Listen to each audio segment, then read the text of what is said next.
As always, we have to start with can you all hear me? There it is. All right, everyone. Hope everybody's having a wonderful Tuesday. It's definitely been a busy week for me when it comes to work, but hopefully we can be done with work next couple months and next 3 weeks, I should say. And then we'll have the next couple months just to chillax and enjoy the summer. But how are you guys doing? Do you guys get some time off where you guys work? Do you have to save up your vacation time, or is it? Do you get forced to take your vacation? Let me know. Let me know how you guys go about doing all of that. Um, but yeah, I mean, just kind of want to give an update on what's been going on. Tomorrow we have the another Core CV7 video going out. And hopefully you guys enjoy that story. The homie Henry. It's pretty funny. Vitek kicked in so hard that in one of the pools, the radio came off. It jumped out. It was like ejectocito. This in this case, ejecto radio. But it's all fun. It's all good, and of course we're gonna include that on the interview. But it was nice. It was not just another chord. It's definitely not one of the most favorite chassis to modify just because everybody thinks that it's so heavy, the CV7. Um, but still a great car. Hola Tavo, what's up Samuel? ¿Cómo estás? Are you working o qué pedo? ¿Cómo estás? Alan, unos tacos cuando tú quieras, papi. Maybe on Friday. I didn't go this past Friday to the meet just because I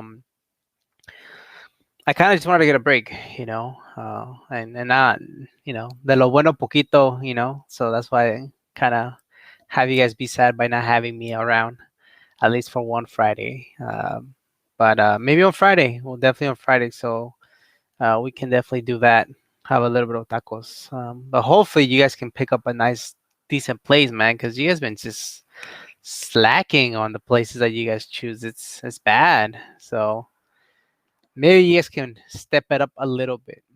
Are you off from work or are you still working? You lazy ass. But yeah, I mean it's been like I said, it's been a pretty busy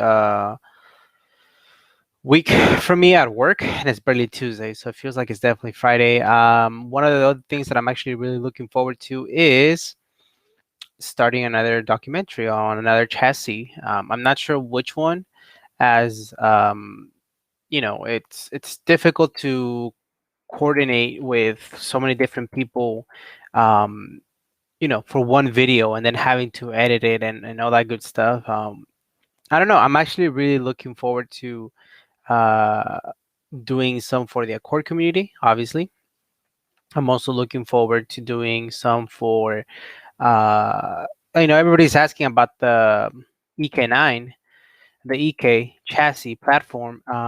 So I guess we can do that one. I think that one I really want to think, not think outside the box per se, um, but you know, do something that people are really gonna remember, just because that is one of the most legendary chassis. I don't know what I want to do. I don't know how I want to do that. I don't know much stuff. But if you guys can, give me any ideas, definitely suggestions on what you guys want to see out of a documentary. I mean, you guys have seen the EF and you guys have seen the EG, and I personally really like those formats. But if you guys think of something different revolving the chassis, I know some of you guys said maybe some track footage. Then I'll have to um, somebody else also said stands versus more functional, same chassis, or just in general, do like a stands versus a functional documentary and see how that goes. I think that would be pretty cool. Shoot me your ideas, because I'm not very creative, and if you guys give me ideas, then I'll definitely, it allows me to work from those and then go about trying to do something for you guys. So hopefully work's been good for you, someone. Me too. I didn't go either. Yeah, man. Um, back to, I think I was there 3 weeks, 3 Fridays in a row. So I was like, let me just take a chill pill. And I thought about going because I didn't really have much going on. The wife likes to watch The Blacklist, I believe, and 48 Hour Mystery. So she's like, you can go. And I was like, I'm just tired. I'd rather just hang out and chill here. And so I think I remember what I ended up doing. I ended up going and shooting some balls. So if you guys are down on Friday nights, dude, let's shoot some basketballs. I'm definitely trying to, cut back on my eating and being a little bit more, adding more activity because I definitely kind of fell off the wagon a lot by not even doing anything. And so I'm definitely paying for it. So now I'm hoping to be able to cut back a little bit on the food and things of that nature. Medardo Hernandez, what's up, yo? Saludos desde Rosarito Beach, bro. Man, that's what's up, man. Saludos a Mexico. Rosarito, we're just discussing it. My wife and I want to go and chill and be there, Old school, Rob, Hater, what's up? Chubbs will be here. Oh, Chubbs is down there. Chubbs, I want to see you. Go up there. He's like, nah, that food drives a EF. I don't want to see him. Um, but yeah, man. I mean, it's cool. It's just it's how's your week for you guys? I know for me, like I mentioned already, like 5 different times, it's been extremely busy. But in this upcoming um in this upcoming weeks, I should be able to get some break, and we're gonna be back. We're gonna be back to a little bit of break, and I'm gonna have more time, and hopefully, I can produce a little bit more videos.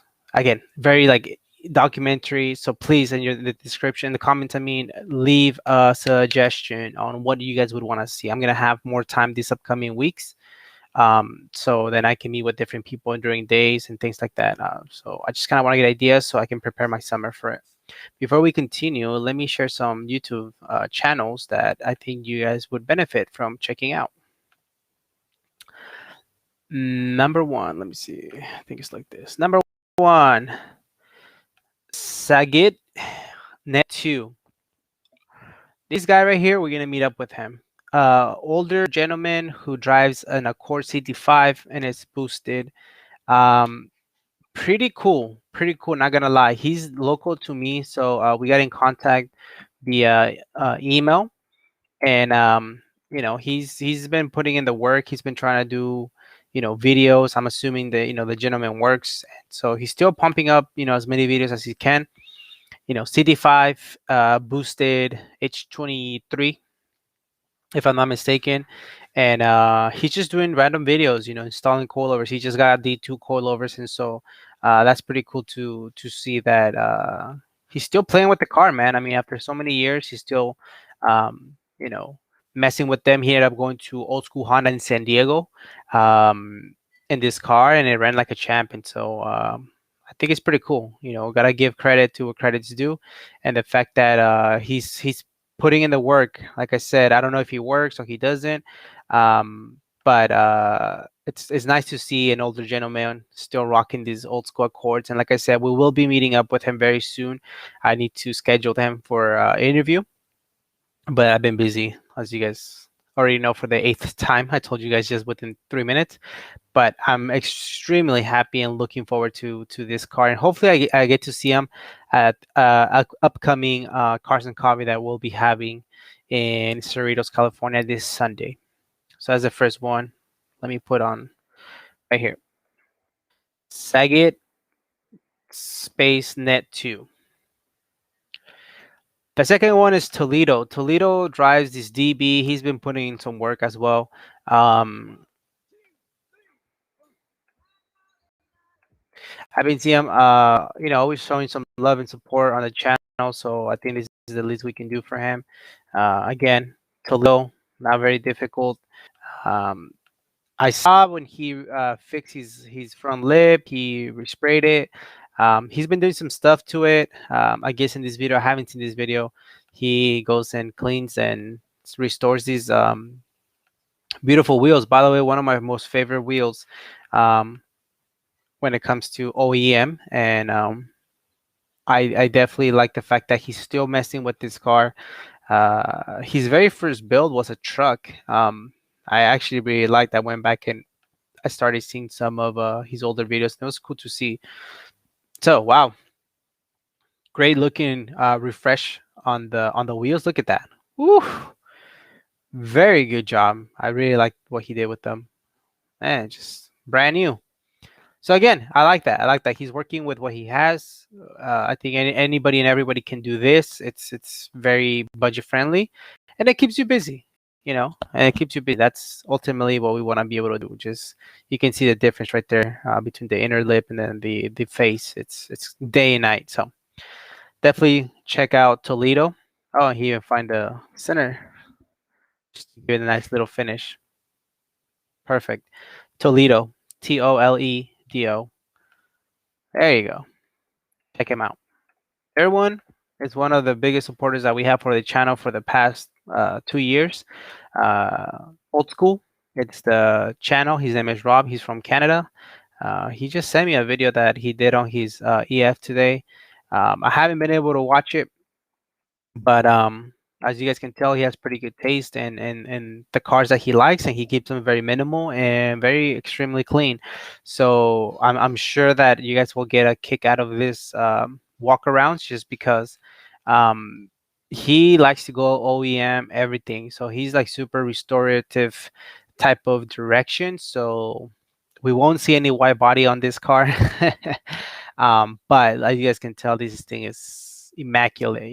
The fact that it's an SI, the Rexes, man, they're so hard to find, and I mean, he's done a wonderful job when it comes to just restoring the car. I mean, look at that, just beautiful. So I mean, he's going above and beyond and restoring the interior, the engine, trying to get it, down to a thermostat to be a OEM. So he found one in Denmark. And so I think it's pretty cool. I think it's pretty cool that he's going above and beyond to be able to modify the car to better than factory, with a little bit of, OEM plus type of thing. And so very, very nicely well taken care of cars that he has. He has a few of them, and so he's done a few walkarounds of his cars. As you guys tell, look at that. Just it's OEM plus, and he definitely tries to get all the little accessories that makes a car feel brand new. Or to what we think would have been brand new if we had them. Funny enough, when he was 18, he actually had an E30 M3, so he should have kept that one. But now he's like, I got over that, and he's enjoying the EFs. And I mean, I love the single slammers. I love the D series, the Y motors, whatever they're called. Um, it just great gas mileage, and they're reliable, and that's to me that's what's cool about it. Even those little center pieces here. Um, I don't know. I personally really like that. Nothing against swap cars. Obviously, we enjoy and love the extra power, but nothing wrong with a single slammer OEM. Very nice and clean. Still fun. Like they say, it's much more fun to drive a slow car fast than a fast car slow. So check them out. Old school. OldSkool. Shoot some a subscription if you guys would like. So yeah, those are some of the channels that I thought you guys would get some type of benefit. Maybe you guys don't. Maybe you do. I don't know. I think it's cool to just show some love to people that are putting themselves out there and doing some fun stuff. And even if it's just restoring some OEM wheels or doing a walk around, I think that a lot of us can get some satisfaction out of it. And sometimes we start listening to the person itself, and you're like, oh, this is actually pretty cool that um, they're putting themselves in that situation. And I don't know. I mean, that's kind of how it goes, right? You guys wouldn't know me if I hadn't put myself out there. And so I try to share the love with a lot of you guys regarding um, this type of channels, just because I that's what I like to watch. I legitimate like to watch just different people do stuff to their cars. And I personally like smaller channels than bigger ones, just because I feel like it's intimate, and I don't know. That's just me. But once you have like a million subscribers, I feel like if I leave my comment, you're not gonna read it, and it kind of defeats the purpose, at least from my end. Def Guy EG9, what's up, man? What's up, man? How's it going? It's going well, man. Hope you're doing well. Hope everything's going well with you, man. It's it's been a busy week, like I mentioned, but I appreciate you guys for taking the time to come in. Marco Robles, old school versus new era. Old school wins all day, every day.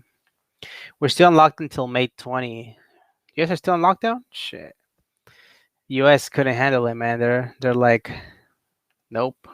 They open it up. Currently unemployed, but got an interview soon. Yay! Awesome, Joe. Rooting for you, man. Prepare, practice a lot. That's what I always do when I'm gonna go into an interview. I practice. I record myself. Um, I don't. I know maybe some people, depends how you feel, how comfortable you feel about the job that you're gonna go into. At least for my job, it's obviously a professional role, an educational setting. But when I go into an interview, I try to crack jokes if appropriate ones, obviously, and just kind of get the vibe of the room. It hasn't always worked. But I've always felt like I've had a connection with at least somebody in the room, and I would always say it doesn't matter if there's people, eight or five people interviewing. You usually one person makes the decision, the other four or seven people are just going to follow along with what that person says. So find that person in the room, remember their names, extremely important. um, Remember what their titles are, just so if you get the director or the manager or whatever, you remember, okay, this is probably the person that I kind of need to wow a little bit more than the others. And definitely make eye contact. I think that definitely helps. And if you don't know something to the job, then I feel like honesty goes a long way, and just says, I don't know, but I'm willing to learn, type of thing. Again, depends on the job that you're looking for. If maybe you know the ins and outs of the job, I think obviously it helps to know exactly what you're talking about. And then lastly, at the end, I know most interviews, they always ask, do you have a question for us? I dislike it when somebody says, nope, I'm good. I want a question. I personally always ask the same question. My magic question is, what are some of the qualities or characteristics that you're looking for somebody in this position? And then they'll answer. I'll say, I'll call them by their name and say, Joe, and look at them, or Mary, make sure that you remember their names. Mary, like, what is some of the characteristics that you're looking for? My end, the person that I usually have to wow is either the head counselor or the principal. And so for my end, every time I went into an interview room, I would always remember, okay, that's so and so, that's so and so. Okay, cool. At the end, it was like, Kevin, what are some of the, if I join your team, what are some of the characteristics that you're looking for? Oh, cool. He remembered my name. Um, and from there, you kind of build it. Like, they'll say the same, I hate to say it, they'll say the same BS. We want a team player, someone who's responsible, etc., etc. Once they're done, anything they say, you're going to say that, yeah, that's definitely some of the qualities that I can bring to the team. Also, I can bring my sense of humor, I can bring this and this and this, depending on the position. I like to say sense of humor, just because I think that is a great quality, especially when we're working with people. But if you're, at a very something very serious, then you probably don't want to say that. You don't want to be like, oh yeah, I'm humorous in a very dangerous situation type of job. But man, just practice. It seems to work for me, and we're definitely rooting for you, man. Hope you get the job. And if it's not that one, then don't trip. There'll be more jobs. Just be sure of yourself and dress appropriately, I would say. Gene, what's up, Gene? Speaking of Gene, Gene's always working, man. He's putting in the work. Rene, ¿qué onda, loca? Rene, the man with the nickname Chispas, because his name is Whack. If you guys don't know Rene, we just interviewed him on his EF. Super cool build, man. The fact that, like, I could never picture myself being in that situation where I sell Jackie, and then 15 years from now, like, I'm looking for a car and I come across Jackie. Like, I don't want to go through that. It sounds like a cool story. I just don't want to sell my car. So that way, that story will never happen to me.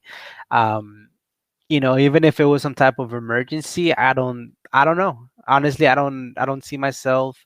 I see myself selling wheels and lips and all that good stuff, but to sell the car itself because of an emergency, like, it'll be difficult, because I don't know how big of an emergency I would have to be, that I don't know how much I could get out of Jackie, realistically.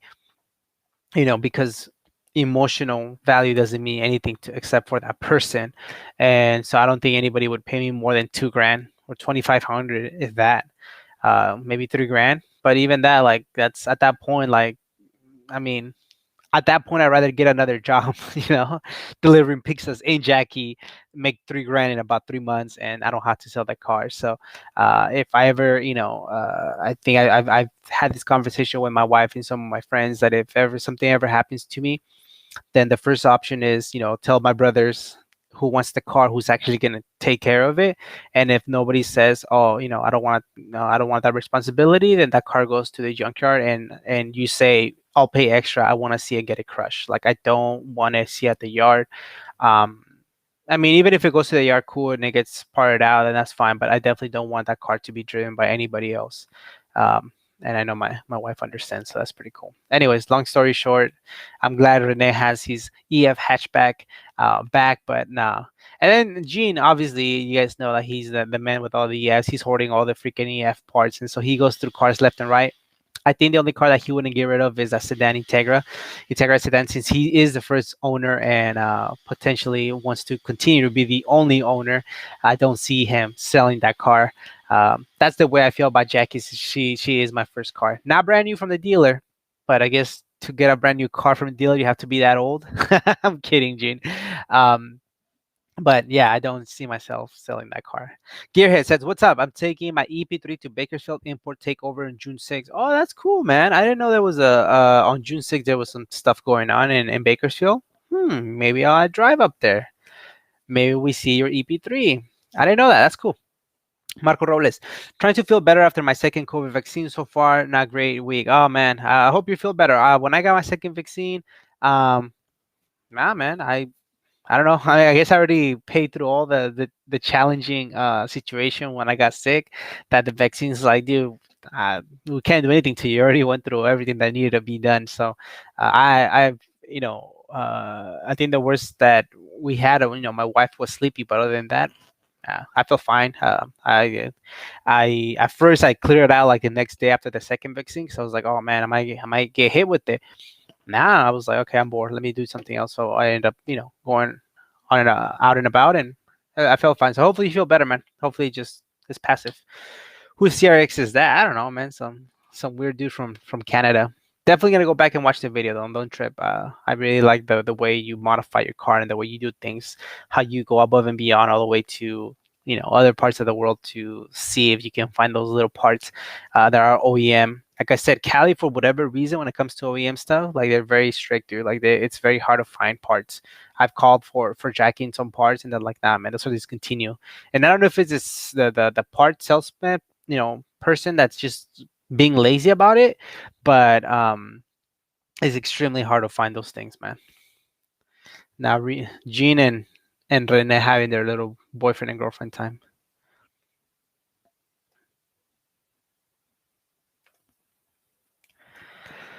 Better Dolo Artis.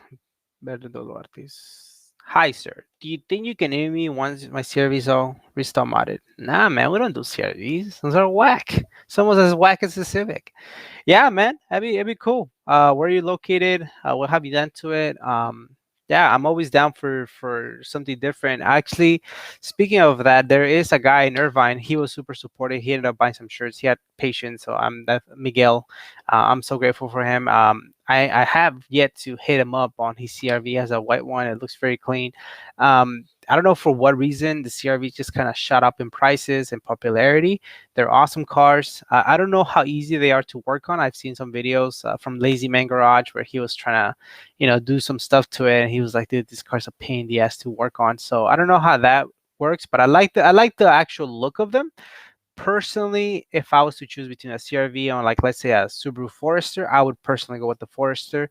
Uh, is the CRV more reliable? Day and night, by far. No one's going to beat the CRV when it comes to reliability. The B20 seems to be the go-to engine for that car, but you know, for me, I like the way the Subaru Foresters look, and the flat uh, engine, type of system, and you put a nice little uneven length header, and the rumbleness comes around. That's just um my personal opinion. But yeah, yeah, let me know. Appreciate the love, man. Shoot me on Instagram, Automotive Anatomy, a DM, and then we can definitely coordinate. I know that a lot of people definitely want um, more series for sure, man. So thank you. I appreciate the support. Old school Rob giving some nice little suggestions to our buddy John. Every job interview I had got hired within 5 minutes. I guess I was likable. No, I guess those people just have poor taste.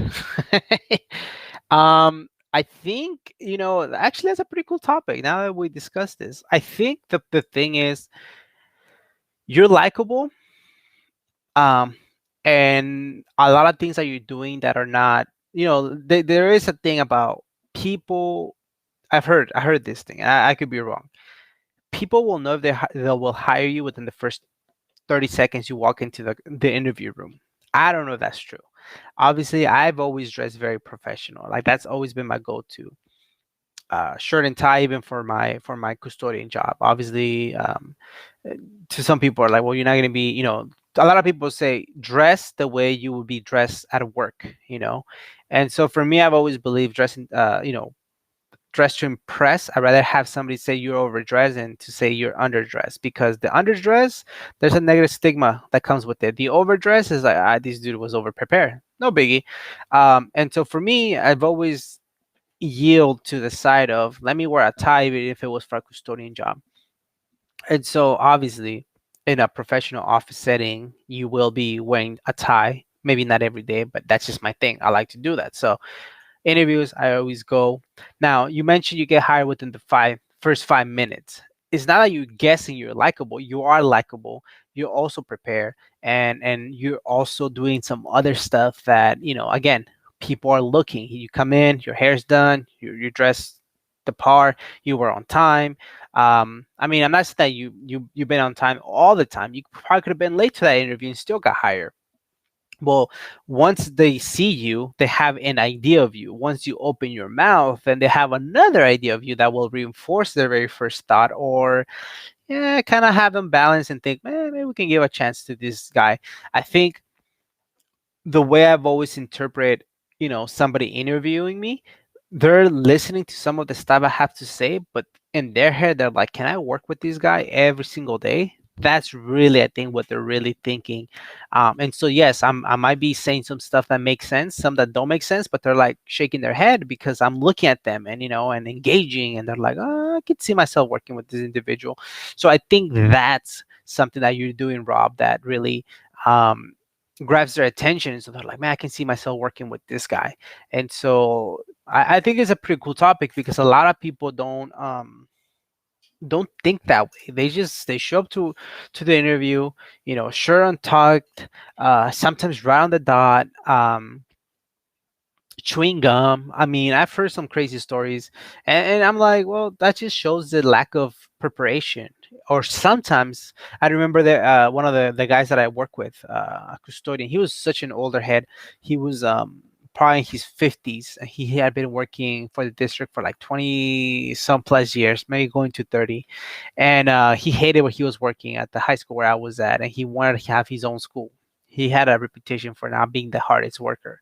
And long story short, we're discussing about interviews. He kept getting interviews, but he wouldn't get hired. And I was like, oh, okay. I'm like, so how do you go dressed when you go to the interview? He goes, the way you look at me. I'm like, okay, so it's like a polo? He goes, yeah. Sometimes I take my work clothes so they see that I'm going off to work, blah, blah, blah. And I'm like, have you ever thought about wearing a tie? And before I even finished saying wearing a tie, he was, what the hell would I want to wear a tie for? I already have a job. And I was like, holy macaroni, I'm talking to an idiot in essence. And I was like, well, that's fine. You're right. You already have a job. And so it's fair to say he's never going to get another position. Now, sure, 25 years, 30 years into the district, the fact is they weren't hiring him because of his history. They already knew who he was. So the tie wasn't really going to help. So let's leave it at that, right?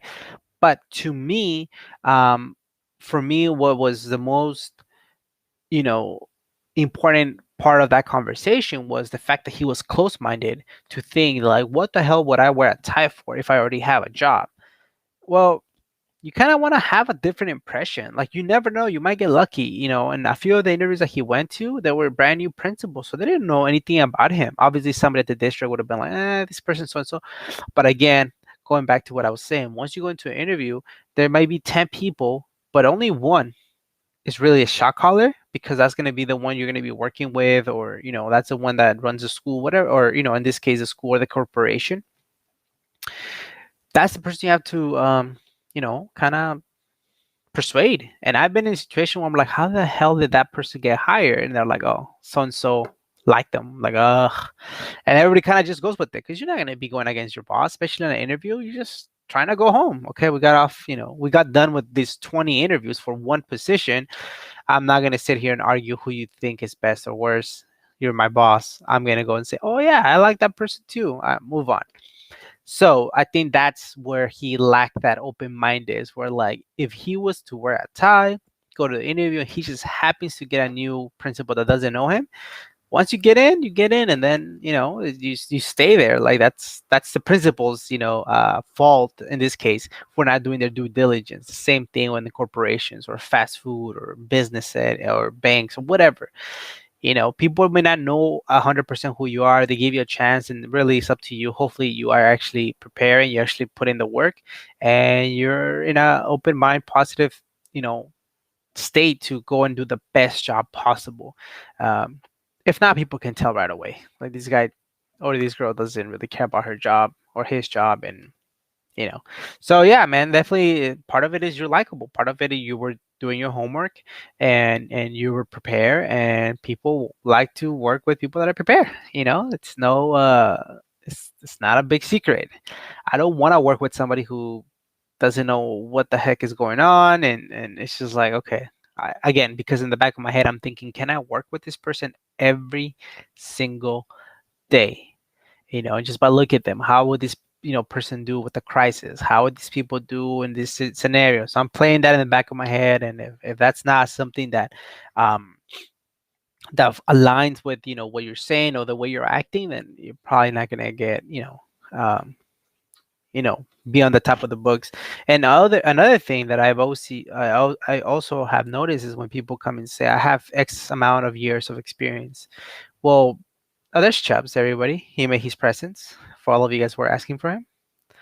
Um, just because you have 15, 20 years of experience, like it doesn't mean that you actually did 15 years of experience. It means that you probably did 1 or 2 years of new experiences, and the last 12 or 13 years have been the same thing on and on, at least in my field of work.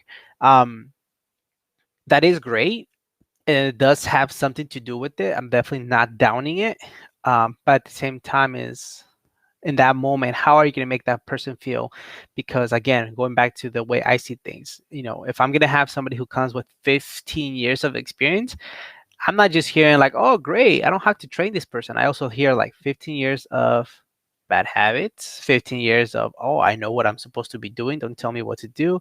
15 years of, negativity or positivity, depends on the way the person is. So, again, that's just my take on it. So, kind of with what you were saying, Rob, I haven't been able to get all the jobs. My field is different just because they're so hard to get. But I've been in interviews where I walked down and I was like, damn, I feel good about that one. And then obviously I don't get hired. And sadly, a lot of the times we're not able to, follow up with the people in the interview and say, hey, what did I do wrong, and things like that. And um, for me, for the long time, was the lack of experience. Now, in my job, they actually want somebody with experience, especially if you're going to be the only one there doing that job. If you're with a group of people, then you get hired. That's how I ended up getting hired like 2 hours away from where I currently live, because I didn't have experience, and they noticed that, but they saw my enthusiasm and energy as something positive. And that's why I'm super grateful with that district. And so I was able to get experience because I wasn't the main person. I was part of a team. And so to this day, I'm learning a lot. Now, in my current position, I'm the only person doing that job. And so when I went to the interview day and night, on the way I interview, the way I conducted myself, the experience that I brought, but most likely how can I fit in with the team? And I think I've been fitting in pretty well. At least that's what I'm thinking. But no, I think a lot of it has to do with the way you prepare yourself. For the record, I interviewed the same job as my wife. She's also a counselor, and I got the job over her. So I guess I'm just a better counselor. Anyways, guys, you should go to the Honda Museum in Torrance. Make a video there. I think everybody has done it there, man. I don't know. And it's like super, like, classified or whatever they call it. I'll try. I mean, I'm not trying to be like, oh, it's nothing and it doesn't mean anything. I think it's just been done by a few people that I'm like, I, I, I I don't know.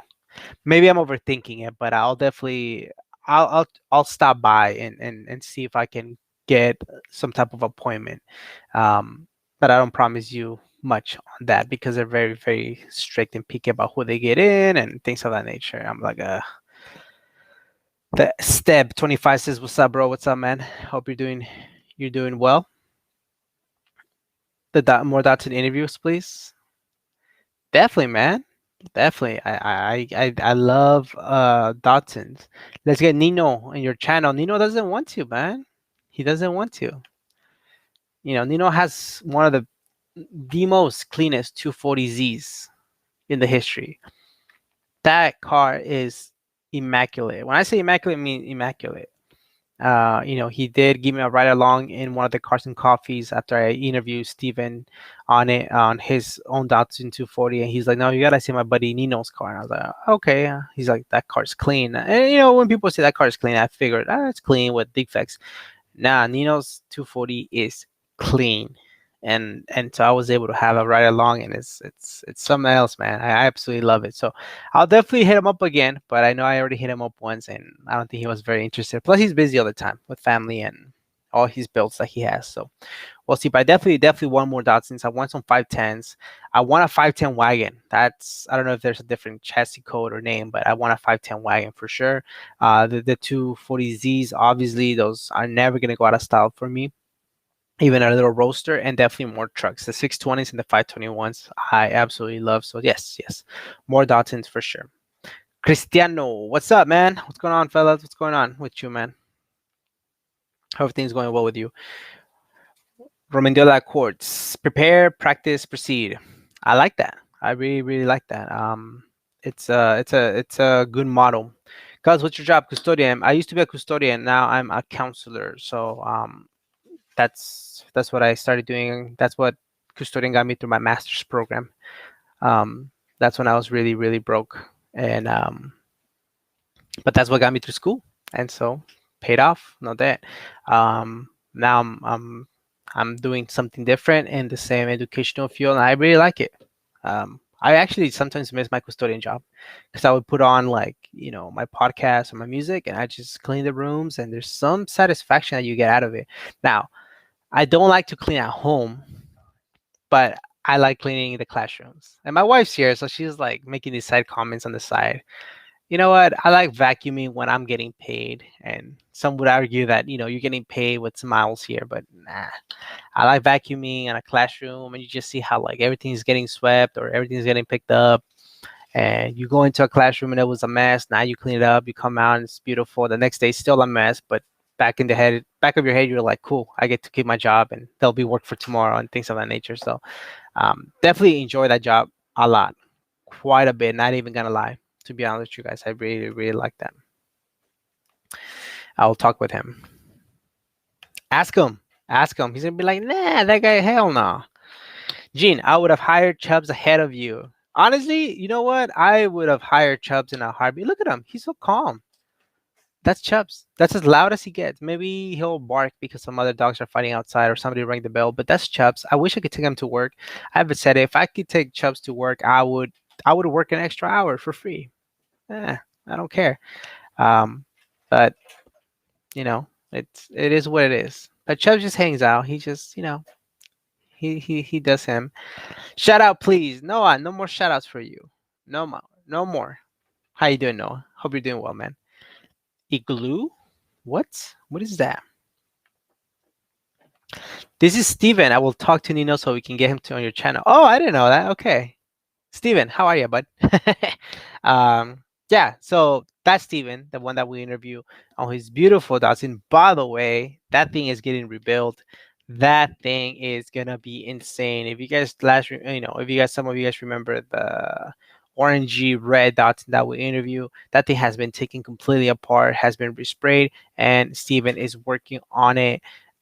I don't know how much you got, after the last kind of post that you put. I know that you've been kind of not putting updates, but engine rebuild, suspension completely overhaul. It's just it's getting to the point where I'm like, damn, like I can't wait to see this car again. Um, I haven't stopped by. I need to stop by and check it out. Maybe in the upcoming weeks, can stop by to your garage and just check it out. See, just to see how it is, man. Because it's pretty dope to see that you're rebuilding at Datsun, and um, I hope everything's going the way you wanted. I don't know if you're waiting on anything major, but yeah, please tell Nino to stop lagging it. So, guidance counselor, yes. What did you just talk to the kids? A little bit of everything, man. Academic counseling. So obviously we get them into the universities. A little bit of social emotional, um, personal. Yeah, a lot of little of that. Um, Working with kids is easy. It's working with the adults that's hard, but I enjoy it. It's cool. The students that I'm working with are extremely awesome. They're super like motivated. They're extremely responsible. Something that I'm not used to with a lot of the other kids that I used to work with. Um, and so it's so much different. It's easy in a way, but it's more difficult in another, just because they're not sitting there thinking, like having me to be like pushing them, as opposed to they're so on top of things that I need to be on top of my game, as opposed to before it was a lot of like, come on, what happened? How come you do your work? Checking up on their credits and all that stuff. So it's two different, same position, two different demographics, two different approaches, and I enjoy it. I absolutely enjoy it. I love the people that I work with, and so that makes the job easier. So, Gene, no, I'm from California. Oh, he's answering somebody else's question. You guys don't want to know. You guys don't want to know Gene. Gene is super popular. I don't even know how he logs into these live sessions. By the way, speaking of, we got Steven who's waiting on the last suspension pieces for his Datsun. We have Gene who's working on his CRX, and I don't know when that car's gonna come out. And he said that we're gonna be the one premiering it. I always mess with him because we know how that is, but we'll see. Alrighty, guys. Thank you, Steven. Thank you, Eugene, Noah, Rob, everybody, Samuel, everybody else who tunes in. I really definitely appreciate you guys this time. You guys have a wonderful rest of your Tuesday. Like I said, tomorrow we have an Accord CB7 interview. Steven, I know you have the plug with the Z Boys. Um, if we can find some trucks, that'd be pretty cool. Definitely be down to do that. I'm also really trying to go out of the bubble, the Datsuns, the Hondas, and the Nissans. I'm really trying. Last weekend, I was supposed to interview somebody with the S14, Nissan S14, LS swap, turbo, everything. The guy overslept. He felt so bad. He's like, "Oh, I'm so sorry." I'm like, "No worries, bro. Like, we're just gonna reschedule it. 2-3 weeks from now, since I have some other people booked for the upcoming weekends." So that was gonna be different. It wasn't gonna be an EF. I know all of you want the EF. Like, okay, we have to do different cars. So if you guys are in Southern California and know of somebody who has some cool little rad project that you guys are like, man, I think this would be pretty cool. I'm not, you guys know how I am. I'm not looking for something that's gonna blow up and give me views. I'm looking more for a cool story. The car doesn't have necessarily to be extremely clean like Nino's or some of the other people that we've interviewed, but as long as it has a decent set of modifications and a cool little story, and definitely we're leading towards that. I can't, some of you guys mentioned maybe more muscle cars, not more, maybe a muscle car. I'm definitely down. There is a guy that sent me a whole modification list on his GMC Sierra. I don't know if I'm pronouncing it right. Some truck, and hell yeah, I want a truck, una mamalona, let's get it. So we'll see. We'll see. I'm gonna try to get something different just for you guys, just because we love EFs. Those are never gonna go away, the EGs, but I also think that it's time to switch it up. Also, like I mentioned, All of you guys suck because none of you guys put any suggestions on the chat on what we should do for documentaries or something different that you want to see this summer for me to work on. Leave it in the comment section. Send me a DM. Any just ideas that you guys would want to see. I know Rob mentioned the Torrance Honda Museum. Thank you for that. We'll see. I'll send them a message. I'm sure they'll let me, but um, you know, you've seen it in other channels. It's just, I'm not gonna do anything different, I guess, than what you've seen on other channels, but we shall see. As always, we go for the car, we stay for the person. Thank you, much love. Have yourself a wonderful week. And I think Friday, if I'm not mistaken, we might do another watch and talk if I have time to edit that. And then maybe on Sunday, a drive and talk on patience. As always, take care. Be happy. Life's too short.